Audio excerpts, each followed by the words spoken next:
Menjadi perempuan di era ini bukanlah hal yang mudah.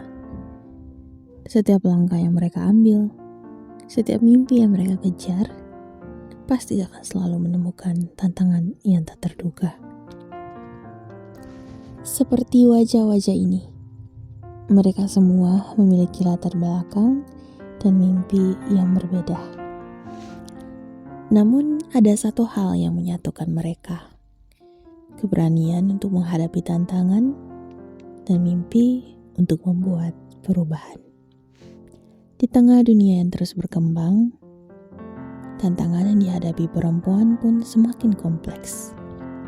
Mulai dari stereotip gender, tekanan sosial, pandangan budaya, hingga kesenjangan kesempatan. Ini bukan fiksi di buku cerita semata.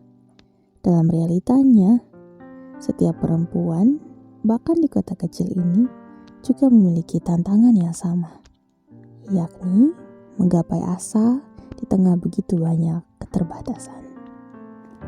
Namun perempuan tak selamanya harus tinggal di dalam figura wajah yang muram. Memang tidak banyak perempuan yang akhirnya berani menjadi wajah yang beda. Muncul di permukaan yang keruh dan memainkan nadanya sendiri. Mengubah kenyataan yang fals dan menjadi melodi yang layak untuk didengarkan. Ini adalah sekelumit kisah tentang seorang pemuda perempuan dari Niantana yang dengan semangat dan keberanian terus melangkah maju menghadapi dunia.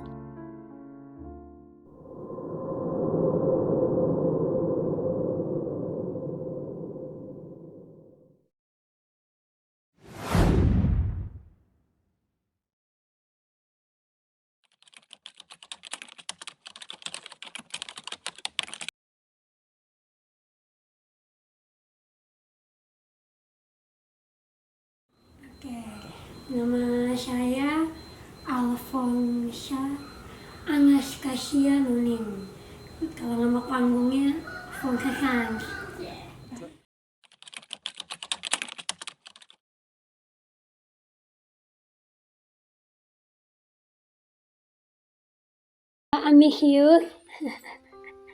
Ambisius, karena apa-apa tuh harus terwujud, terkabul begitu. Bukan buat gengsi ya, tapi buat untuk meraih cita-cita itu kan perlu ambisi loh. Jadi yang positif tapi. Terus kalau yang satu lagi tuh mungkin lebih ke seni dalam arti bukan seni yang karena saya pemusik, tapi saya juga menyukai hal-hal yang berbau seni kayak lukis, teater, segala macam di bidang seni, dan saya suka mempelajari itu. Terus yang ketiga itu mungkin dari warna favorit ya, atau bukan warna favorit ya, binatang favorit. Mungkin binatang favorit saya tuh lumba-lumba, karena lumba-lumba tuh saling kalau mengolong ya, karena saya suka kalau mengolong orang.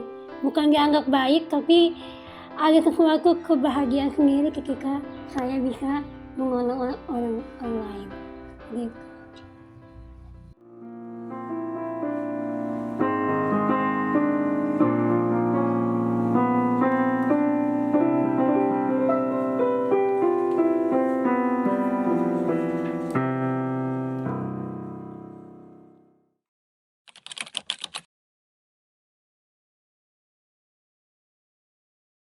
Itu saya anak pertama dari 2 bersaudara.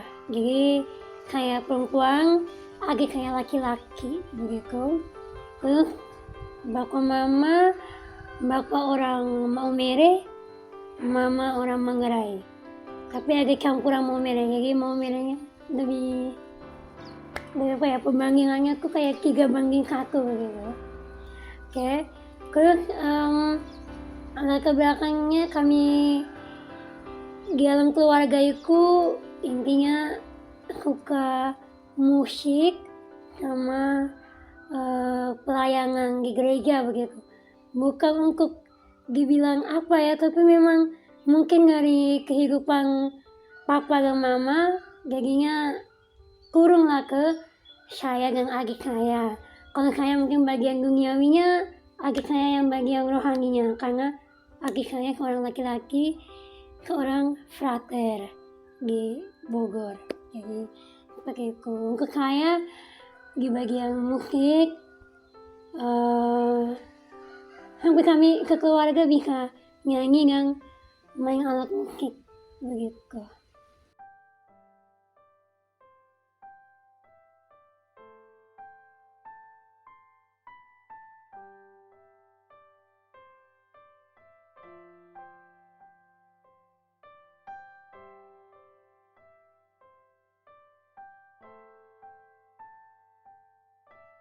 Oke, nama panggung saya Fonsa Shans. Karena Fonsa itu nama panggilan. Tapi sebenarnya nama kecil saya tuh Alfa. Karena saya anak pertama tuh. Tapi saya lebih suka Fonsa karena beda aja gitu. Kalau orang sini kan harus ada kekasannya. Terus kalau Shans itu tuh gabungan nama dari nama saya, adik, papa, dan mama. Jadi itu saya yang buat di dalam keluarga. Akhirnya kami pakai nama Shans. Kalau kemana-mana aku pakai nama itu lagi sih.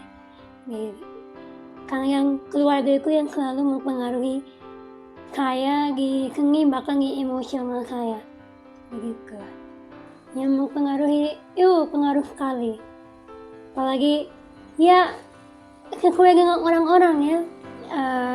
Kalau lagi sedih ya dengan musiknya sedih, kalau lagi galau ya galau, kalau lagi bingung ya musik apa saja lagi dengar. Jadi pengaruh ke emosional dan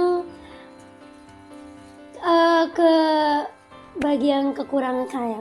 Contohnya ya, kan saya kan pemain saksofon yang dimana yang ditiup, dan saya memiliki kekurangan di bagian bibir dan rahang yang mungkin kelihatan berbeda ya.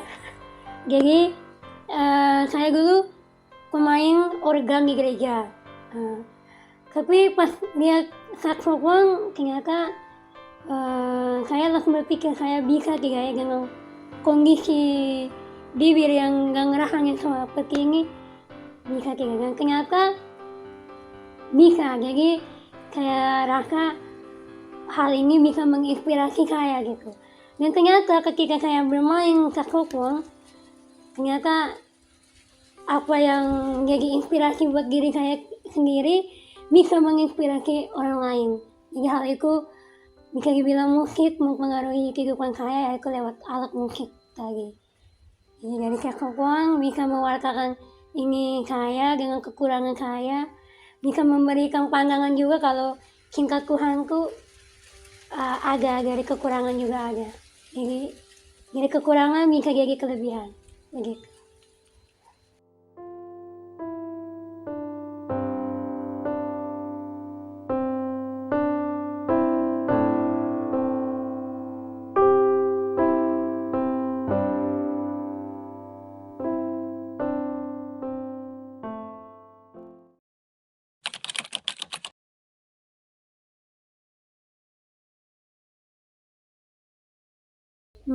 Kalau guru itu mungkin kalau dibilang panggilan tuh mungkin lah misteri sih ya menurut saya.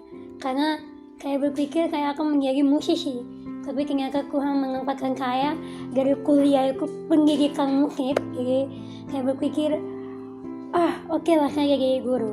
Dan setelah saya merenungkan selama saya kuliah tahun 2014 tuh tahun 2014 saya ke Maumere pertama kali. Saya lihat kondisi di Maumere, saya ingin berbagi saya punya musik di Maumere. Tapi setelah saya jadi guru, saya bilang ternyata saya punya ladangnya di sekolah. Perkenalkan, nama saya Simpson dan saya kelas 11 peminatan 4 di sekolah Semas Katolik Baktiarsa Maumere. Saya kenal dengan Ibu Fonsa sejak kelas 10, di mana Ibu Fonsa menjadi guru baru. Kalau menurut saya sendiri, Ibu Fonsa itu sangat asik, keberadaannya sangat asik. Jadi dan dia juga orangnya terbuka. Pesan dari saya untuk Kak Fonsa yaitu tetap kreatif dan tetap semangat. Dan juga yang terakhir adalah tetap kece. You really love me underneath it all. You want to love me underneath it all. Really love me. Hai, saya Teresia Civita Viana Pradaga, biasa dipanggil Cia. Pertama ketemu Kak Fonsa itu saat tanggungan OMK di gereja. Jadi diminta Kak Fonsa untuk main saksofon. Terus dari situ setelah selesai latihan diundang ke rumah saya. Tiba-tiba lebih dekatnya lagi saat ada kegiatan rantai bunyi. Nah di situ teman saya juga ada, namanya Abel. Nah dia itu juga sama ikut rantai bunyi sama Kak Fonsa. Pesannya buat Kak Fonsa ya semakin kuat aja sih ke depannya. Cia udah tahu kan Kak Fonsa tuh gimana, jadi lebih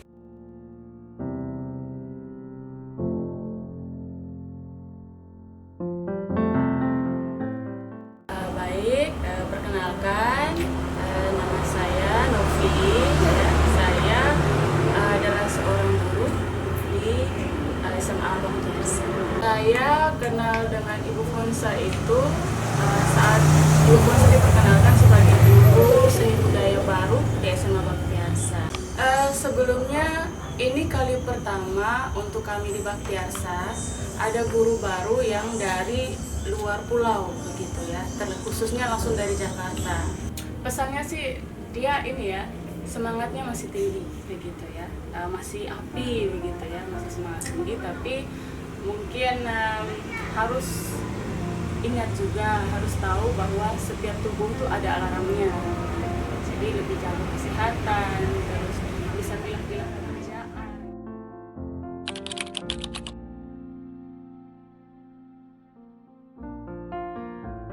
Anak murid saya namanya Vidi Makin. Dia bahkan tidak hanya pengaruh untuk saya, tapi untuk sekolah juga luar biasa.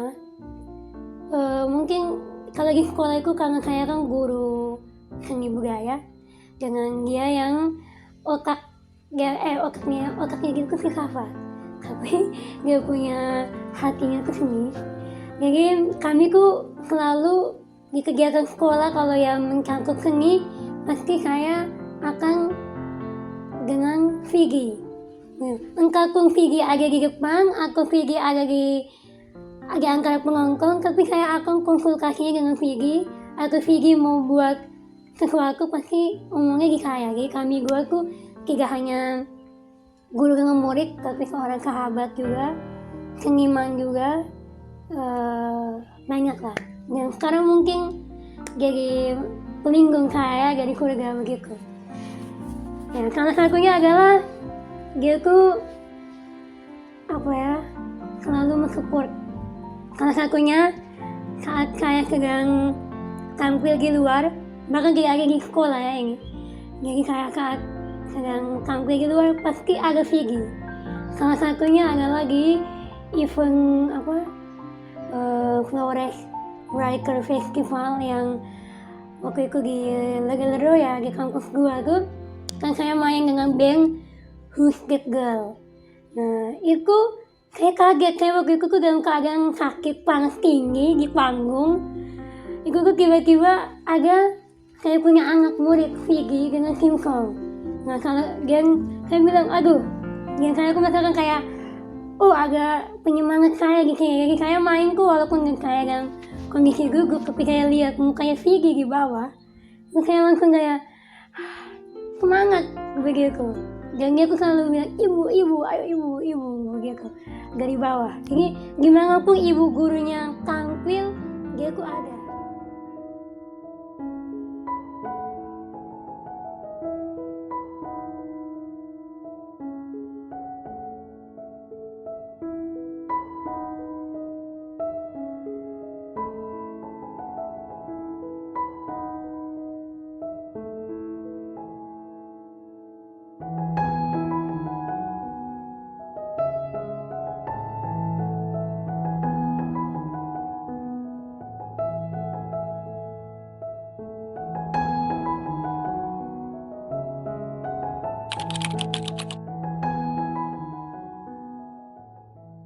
Kalau perempuan ada. Dari dulu saya masih kecil, yaitu adalah oma saya. Oma saya adalah seorang perawat bidan di Manggarai. Jadi dia itu kalau setiap sore, hal kecil yang dia buat adalah setiap sore dia akan keliling rumah-rumah. Dia bawa semacam tas kecil, itu isinya suntik, vitamin. Jadi kalau ada orang-orang yang sakit,